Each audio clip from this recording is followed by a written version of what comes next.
This video was sponsored by Manscaped. Go to manscaped.com, use promo code CLNS20 for 20% off of your purchases. On Sunday, we had the Belgian Grand Prix at Spa. It's taken me a couple days to talk about this race because, frankly, I wasn't in much of a hurry to talk about it. It wasn't a very compelling race. It didn't rain, and man, once again, Mercedes dominated. And to me, in fact, the entire race, the top three never changed. Lewis Hamilton was in first, Valtteri Bottas was in second, and Max Verstappen was in third. That did not change during the entire race, not once. Now, Pierre Gasly had a good race. There was some competitive racing in the kind of middle of the pack area, but for me, it wasn't enough. I didn't really enjoy the Belgian Grand Prix at all. And I have never hated people for winning. I admire success. When people are successful, I tend to look up to them and try to figure out how do they do it. I admire dynasties. But Sunday was the first time in my life and my journey watching Formula One that I was annoyed by Mercedes' dominance. It's finally gotten to me. And I don't hate Mercedes. I respect them. I actually really like Lewis Hamilton. They're clear best number one driver. But Mercedes' dominance is different than other things I've seen in sports.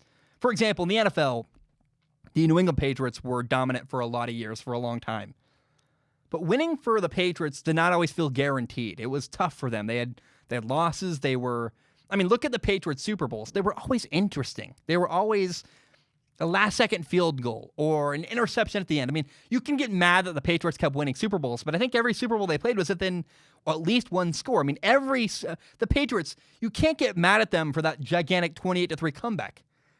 At the very least, the Patriots didn't win 40-0 in the Super Bowl. I mean, I remember the Seahawks destroying the Denver Broncos in the Super Bowl. That's boring. That's not fun. And so while you can hate the Patriots for winning a bunch, at least they had dramatic, fun, interesting football games. Watching the Mercedes F1 team in 2021 has been boring. In 2020, this year, has been boring because it's all blowouts. I mean, Mercedes is dominating at this crazy level. They've won 6 of 7 races this year. And what it is like watching a football game where one team wins by 40 points. It's not competitive. It's not interesting. Or it's like in soccer or football, as if you're from Britain. It's like watching a game where a team wins by 10 goals. And you're like, this just isn't a 10-0 game in football or soccer. That's not fun for anybody. F1 in 2020 has been dominated by Mercedes, and they've dominated for a while. But the race on Sunday, the Belgian Grand Prix, was not competitive at all. No drama, no close finishes, nothing heroic. And the reality is that the competition in F1 happened behind closed doors in a garage somewhere where Mercedes' car was being built. Mercedes was literally, they're so dominant, they won a race, literally, I'm not kidding, where they won with a flat tire. I mean, Mercedes is that dominant. And I hate that I'm complaining. I know that I knew getting into the season with F1 that it was going to go this way where we knew Mercedes was going to win. We knew they would probably dominate. But despite the fact I knew that in my gut, I knew that in my head, my heart is having a hard time where it's getting to me for the first time ever in my journey watching F1 where, it's frustrating because Mercedes refuses to even let their 2 drivers race. I mean, there was a moment where Valtteri Bottas was within a second, right on the cusp of DRS range of Lewis Hamilton, and Mercedes said, no, we're not doing that, back off. They told them to not race each other. They're like, we'll put Lewis in first, we're going to have Valtteri Bottas get second place, and they're just going to hold their position for an entire hour and a half. And Valtteri Bottas is not going to go against team orders, and that's why they like him. Again, they like him because they can control him.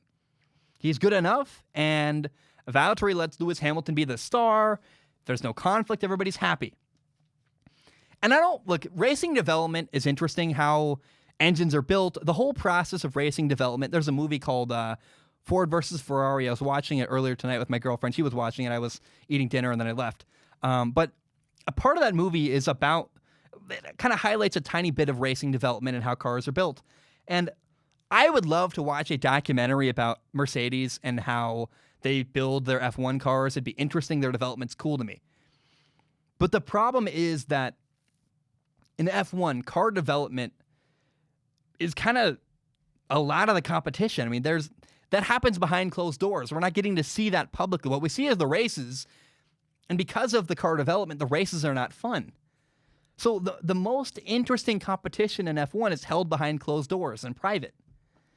And so that's why I'm excited for the budget cap, because I think the budget cap, hopefully, potentially, cross your fingers, is going to squeeze things down and close the gap and bring the pack together a little bit. And look, I love F1. Even watching a bad F1 race, the Belgian Grand Prix, I had a blast. I still enjoy it. I'm not trying to complain and be just negative completely. And again, I kind of hate myself for complaining. I know that it's not perfect, but I got to share my heart, and I had to get it out. I was annoyed with Mercedes on Sunday, and it's the first time I've ever felt annoyed with the team dominating. It's weird for me. It's not common for me, but that's honest and that's true. Some other notes from Sunday: Ferrari's engine is just trash. Sebastian Vettel got 13th. Charles Leclerc got 14th place. Mattia Binotto is going to get fired, in my opinion. He's the Ferrari team principal. And it's more than just the engine. There are so many small moments of mismanagement and poor communication with Ferrari where, to me, it's bad leadership, and I think Mattia Binotto is going to get outed. Ferrari's really struggling, and I just feel bad for Charles Leclerc. I feel bad for Sebastian Vettel. I feel bad for everybody involved in Ferrari. They're not being run well at all, and it's just a mess. Now, I'm also losing patience with Alex Albon. I keep waiting for the dude to pop. I keep waiting for Max Verstappen to get a real teammate. Like, please, can we get Max Verstappen a real, actual teammate? And so it's driving me nuts. So I want to read a question from the audience. Andy wrote in from Patreon. He said, and you can too, he wrote in on Patreon. You go to patreon.com/Zach Schaumler. Andy wrote in, he said this. He said, all right, I watched the first season of Drive to Survive, and now I'm curious. Do you think Daniel Ricciardo staying with Red Bull would have made them able to challenge Mercedes for the last 2 years? It's a big problem for Red Bull. Red Bull's big problem right now is their number 2 driver. Alex Albon cannot stay with the top of the pack. At Spa, Daniel Ricciardo got 4th, driving a Renault. I mean, imagine if you had a Red Bull, Honda-powered Red Bull car. I imagine that Red Bull regrets letting Daniel Ricciardo walk away. Where, would Danny Rick and Max Verstappen have challenged Mercedes? I think probably, yeah. Would their personalities have worked? I don't know. It's possible not, but it maybe could have. I mean, Daniel Ricciardo's not a, troublemaker. It's not a problem child.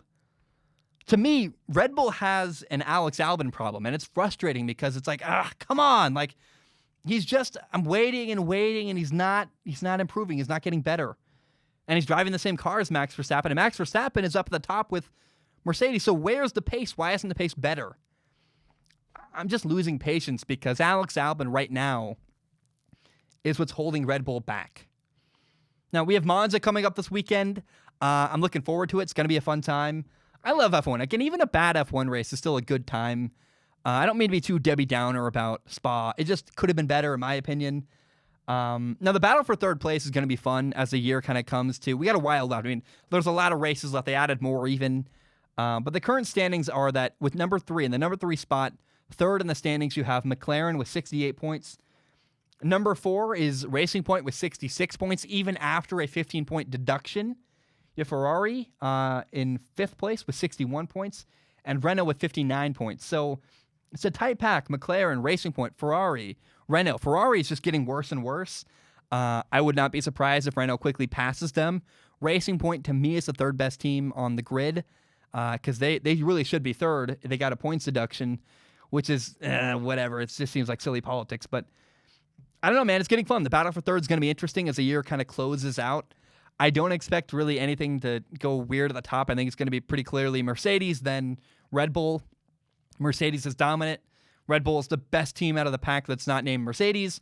But again, they have an Alex Albon problem. They can't challenge Mercedes because their number 2 driver isn't getting better and isn't making progress. So it's going to be Mercedes, it's going to be Red Bull, and then who knows after that? Maybe kind of the other fun narrative is, can Max Verstappen get second place? I think so, but we'll just keep watching, keep finding out. Guys, that's all I have today. Thank you so very much for tuning in. Hope you have a great day.